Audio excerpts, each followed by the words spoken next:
대림절 2주 동안 우리에게 오신 예수님에 대한 이야기를 전했습니다. 첫 번째는 사랑하는 아들이요 기뻐하는 자다 라는 말씀을 들었던 예수님, 그 목소리가, 그 음성이 예수님을 위기의 순간, 결단의 순간들마다 일으키셨다, 움직이셨다 이야기했습니다.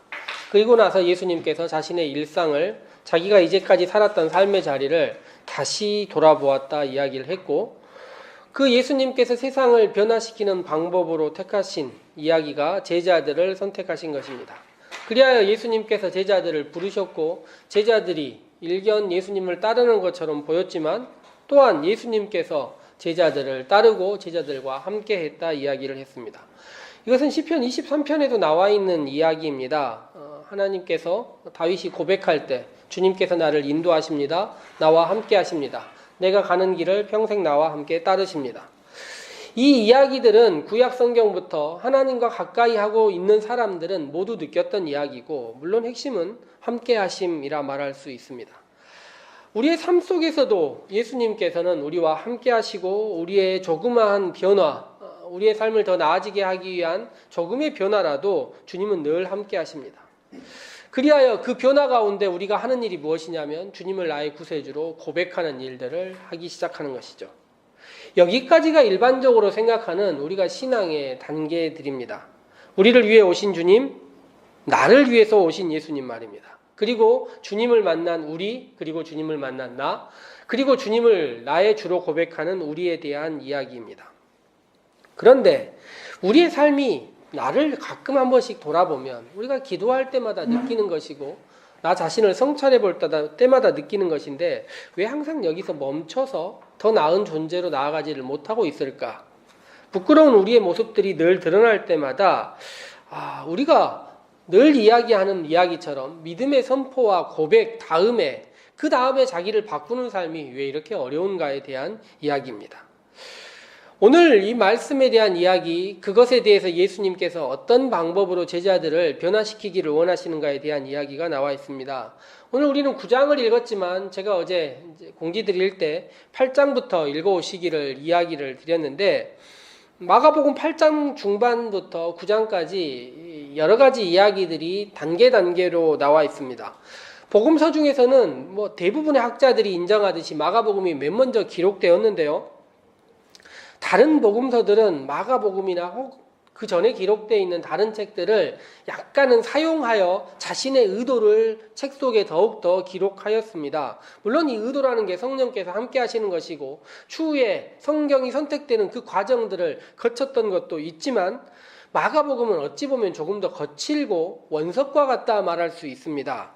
그렇지만 그 가운데서 마가복음이 기적과 이 순환이라는 이 양대 산맥을 꼭 잡고 있어요. 그리고 그 기적 가운데서 8장, 9장 사이에 일어나는 기적과 놀라운 일들의 현현이 드러나 있습니다. 그리고 이 과정을 잘 읽어보면 우리의 삶도 변할 수 있을 것인가? 회복되지 않을 것 같은, 왜 이렇게 나 자신만을 바라보는가에서 조금 더 나아질 수 있는 경위로 우리가 바뀔 수 있다 말할 수 있겠습니다. 오늘 우리가 살펴볼 이야기, 이전에 있는 이야기는 예전에도 한번 말씀을 전한 적이 있지만, 벳세다에 있는 앞을 보지 못하는 사람의 이야기, 그리고 베드로의 고백, 그 다음에 우리가 읽은 말씀, 이렇게 단계별로 진행되어 있습니다. 물론 이 다음에 산에서 내려가서 귀신 들린 아이를 고친 이야기까지도 진행이 되지만 너무 긴 이야기들이 되기 때문에 추후에 내년에 기회가 되면 요 4개를 한 달에 걸쳐서 하나씩 다시 한번 읽어서 더 심화해보는 과정도 가져보려고 생각은 하고 있습니다. 어쨌든 첫 번째 이야기는 벳세다의 시각장애인 이야기, 앞을 보지 못하는 사람에 대한 이야기입니다. 앞을 보지 못하는 한 사람을 사람들이 예수님께로 데려왔습니다. 예수님은 그를 치료하시는데 첫 번째 치료 방식이 침을 그의 눈에 뱉었다 이것입니다. 그리고 나서 예수님께서 당혹스러워할 수밖에 없는 그 사람에게 물어봅니다. 무엇이 보이느냐? 그 사람이 말하기를 사람들이 보이는데 나무 같은 것들이 걸어간다 이야기를 했습니다. 제대로 보지 못하는 것이죠. 그리하여 예수님께서 다시 그에게 안수하고 그가 온전히 보게 되었다 이야기합니다. 이 본문이 약간 어려운 이유가 예수님의 능력이 왜 한 번에 나타나지 못하고 2번에 걸쳐서 이렇게 진행되었는가, 예수님의 능력이 그 정도인가, 이런 이야기들이 혼란스럽게 하기도 하지만, 사실 8장에 그 부분에 나와 있는 핵심적인 단어는 본다라는 단어입니다. 어떻게 볼 것인가? 예수님의 치유와 예수님의 능력과 예수님의 많은 일들이 우리 가운데 있지만 사실 그 보게 되는 과정이 혼돈이고 뚜렷하게 보지 못하는 것이고 우리가 올바로 보지 못하는 과정들을 거칠 수밖에 없다는 것이죠. 한 번에 보지 못한다. 이것은 어찌 보면 우리가 성경을 혹은 신앙을 받아들일 때 그리고 그 눈으로 세상을 바라볼 때의 자세라 말할 수 있습니다. 본다는 것이 무엇인가? 그런데 이 본다는 이야기가 나오자마자 바로 다음에 치유 다음에 무슨 이야기가 나옵니까? 고백에 대한 이야기가 나와 있습니다. 새롭게 보는 사람들 무엇인가 자기의 시선으로 온전히 보지 못하더라도 무엇인가 보기 시작하는 사람들은 고백한다는 것이죠. 그 고백에 대해서 예수님이 묻습니다. 사람들이 나를 누구라 하느냐? 사람들이 뭐라고 얘기합니까? 세례 요한, 엘리야, 선지자 중에 하나다 이렇게 이야기를 합니다. 그때 예수님께서 물어보시죠. 너희는 나를 누구라 하느냐? 모두 알다시피 베드로가 고백을 합니다. 주님은 그리스도이십니다. 예수님 그를 칭찬하고 복음서에 따라서는 반석이니 교회니 어마어마한 유명한 칭찬을 듣게 됩니다. 그리고 나서 예수님께서 그 칭찬을 듣고 무슨 이야기를 하시냐면 비로소 그 칭찬을 듣고 나서 예수님에 대한 이야기와 베드로의 이야기 다음에 예수님께서 내가 순환을 받고 고난을 받고 십자가에 달리고 그러니 여기가 결정적인 순간이 되는 것이죠. 그런데 그 결정적인 순간에 어김없이 결정적인 순간을 맞이하면 항상 어김없이 시험이 다가오게 돼 있습니다. 그 순간에 베드로는 칭찬과 고백과 여기에 무슨 흥분을 했는지 예수님을 이끌고 붙들고 이야기를 합니다. 예수님을 가르칩니다. 예수님을 꾸짖었다 성경에 나와 있습니다. 예수님을 이끌고 꾸짖고 그렇게 하면 안 된다라고 이야기를 하는 것이죠. 예수님 베드로에게 뭐라고 이야기합니까? 사탄아, 내 뒤로 물러가라. 이전에 나타난 사탄은 누구입니까? 예수님께서 시험 받으실 때 나타난 그 사탄, 그 다음에 여기에 나오는 것입니다. 복음서를 시작할 때 제가 시험에 대해서 이야기를 하면서 사탄이 어떤 존재인지에 대해서 이야기를 했습니다. 예수님의 일을 예수님이 걷고 싶어하는 그 걸음걸음 한 걸음 한 걸음을 걷지 못하게 하고 한 번에 모든 것을 해버리게 만들려고 노력하는 것, 영혼을 팔아서라도 그런 일을 하게 만드는 것이 사탄이었습니다. 그런데 베드로를 사탄이라고 말했을 때 베드로는 뭘 하기를 원합니까? 그 자리에 멈춰 있기를 원합니다. 한 걸음 더 나아가고 예수님의 발걸음을 아닙니다.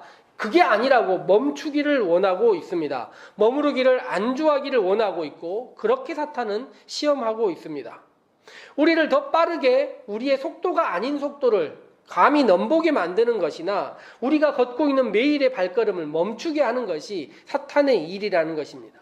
예수님의 시간과 예수님의 공간과 예수님의 일상을 예수님의 호흡과 발걸음을 거부하는 것이 사탄입니다.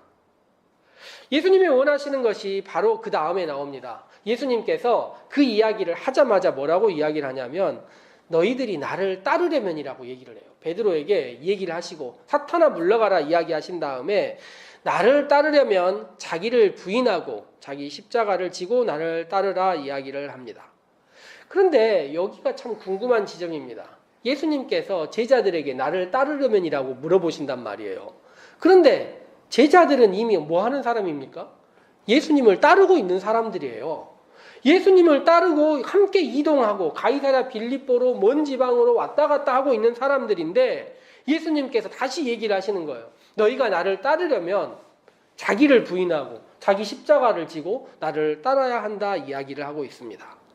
왜 이렇게 예수님은 이미 따르고 있는 사람에게 다시 한번 이런 이야기를 하시는 것일까요? 이것은 흡사 예수님께서 하나님의 말씀을 받고 계시고 알고 계시지만 세례라는 죽음을 향하여 혹은 십자가라는 죽음을 향하여 다시 한번 걷고 다시 한번 움직이는 그 과정과 유사하다 말할 수 있습니다. 왜냐하면 벳세다에 보지 못하는 사람처럼 본다고 하지만 올바로 보지 못하기 때문입니다. 그리하여 다시 봄이 필요하고 베드로처럼 고백했다고 말하지만 올바로 고백하지 못하고 있기 때문입니다. 그러니 우리가 따른다고 말하고 있지만 우리가 신앙생활을 하고 있다고 말하지만 사실 그 가운데서 다시 한번 나를 돌아보고 새롭게 따르는 일이 필요합니다. 사람들은 속도 안에서 방향을 보지 못할 때가 있어요. 그래서 내가 일생 믿음 안에서 가고 있다 생각하는데 그 길이 올바른지 그렇지 않은지를 잠깐 돌아봐야 하는데 그 지점들을 놓치고 있다는 것입니다. 또 일부는 멈춰버려요. 가는 길에서 베드로처럼 이 정도면 됐다 하고 멈춰버리는데 그러고 나면 자기가 갈 방향을 놓쳐버린다는 것입니다. 분서라는 책을 쓴 이지라는 사람이 있어요. 이타고라고도 불리는데 이 사람이 그런 고백을 분서를 쓰면서 얘기를 해요. 자기는 나이 50이 될 때까지 동네 개 같았다. 왜냐하면 동네에 있는 다른 개들이 그림자를 보고 짖고 있는데 자기도 아무것도 모른 채 따라서 짖고 있었다는 거예요. 누가 왜 그렇게 짖고 있느냐 물으면 이유가 없어서 그냥 웃고 있었다는 것입니다. 이것은 중국의 뛰어난 철학자가 한 이야기뿐만 아니라 신앙생활을 하고 있는 우리의 이야기도 그럴 위험이 있다는 것을 우리가 기억해야 됩니다. 우리의 신앙이 올바로 가고 있는지 길 가는 중에 나의 속도와 함께 나의 방향을 다시 한번 살피고 내가 멈춰있는 자리가 지금 내가 움직이지 않고 주님을 따르지 않고 있지 않는지 살펴야 한다는 것입니다. 그렇게 하기 위해서 필요한 것이 무엇입니까? 자기를 부인하라는 거예요. 내가 이제까지 올바른 신념과 신앙을 가지고 살고 있었는데 그게 과연 맞나? 하고 부인하고 다시 한번 살펴보는 그 시간을 가지라는 것입니다. 그렇게 하기 위해서 예수님께서 무엇을 하셨냐면 제자들을 이끌고 데리고 높은 산으로 가셨습니다. 제자들을 데리고 갔다고 성경에 나와 있는데 어찌 보면 이끌고 가셨다고 말할 수 있습니다. 따름에 대해서 알려주시고 자기를 부인하는 것에 대해서 알려주신 다음에 예수님께서 제자들을 높은 산으로 데려가셨다는 거예요. 흡사 벳세다에 보지 못하는 사람을 예수님께서 마을에서 빼서 데리고 가듯이 흡사 베드로가 예수님을 끌고 가려고 하는 모습과 반대 지점으로 끌고 가려듯이 베드로와 제자들을 높은 산으로 데리고 갑니다. 구약성경 모세부터 시작하여 엘리야 그리고 마태복음의 산 위의 설교까지 말씀을 듣는 자리, 한 걸음 더 나아가서 말씀 듣는 자리가 그곳이 산입니다. 그리고 그곳에서 예수님은 엘리야와 모세를 만납니다. 저는 이 과정, 이 두 사람을 만나는 것은 이미 기도를 통해서 여러 번 이야기를 드렸었는데 하나님과 사람 사이에 섰던 사람들의 이야기, 그들을 거기에서 만나는 것입니다. 거기서 놀라운 장면을 봐요. 빨래하는 사람이 도저히 더 희게 할 수 없을 것만큼 흰 옷을 입고 있었다. 이런 이야기를 들으면서 그리스도의 이 변모를 보면서 베드로가 무의식 가운데 아무것도 모르는 상황 가운데 이야기를 합니다. 뭐라고 이야기를 합니까? 여기에 초막을 짓자. 이게 베드로의 생각이에요. 아까도 이야기를 했지만 베드로는 예수님의 가시는 길, 그 과정과 앞으로 나아가야 할 길을 보지를 못합니다. 그래서 멈추자 이야기를 하는 거예요. 아닙니다. 가시면 안 됩니다라고 이야기하고 높은 산에서도 놀라운 광경을 보면 여기에 머물러 있읍시다 이렇게 이야기를 하는 것입니다. 그게 베드로가 했던 고백이고 베드로의 무의식도 그것이라는 것이죠. 그때 아무것도 보이지 않게 만들고 하늘에서 소리가 들립니다. 사랑하는 아들이니 그의 말을 들으라. 그의 말이 무엇입니까? 자기를 부인하고 나를 따르라는 것입니다. 머무름이 아니라 따르라 이야기하는 것입니다.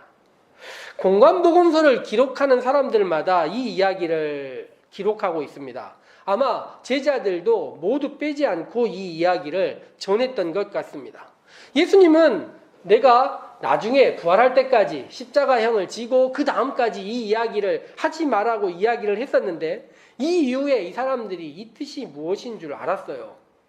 그 변화된 예수님이 어떤 것을 의미하는지를 알았던 것입니다. 그 무의식의 순간, 그들이 보았던 순간을 오늘 주보에 나와 있는 라파엘로는 그림으로 묘사합니다.